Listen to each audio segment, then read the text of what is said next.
Mēs tagad atrodam zemnieku saimniecība Rubuļi, kas ir dibināta 91. gadā. Tik ilgi cilvēki nedzīvo. Un šī teritorija, mēs sākam strādāt 2000. gada. Sākam pirkt no kolhoza pārpalikums, cūks fermas, un tad palēnām mēs visu to atdzīvinājam šeit. Saimniecība nodarbojas ar 3 nozarēm. Graudaugi. Graudkopība kā lielākā nozara. Tad tālāk ir cūkas, 2500 cūkas. Visu, ko paši izaudzē, izbaro. Un tad tālāk no cūkas ir gaļas produkcija, mājražošana cehs un saldori veikals, tirgo un viss notiek. Es esmu tas, kas izdomāja 91. gada dibināt to saimniecību. Tad ir tajā laikā. Aivars pabeidz skolu, atnāca pie mums strādāt, tas mūs radījis. Andrejs mācījās Kandavas skola, Kandavas tehnikumu, un tad pēc tam akadēmija.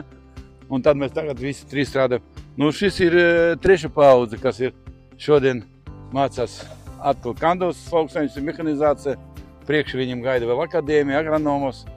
Un tad uz saimniecību.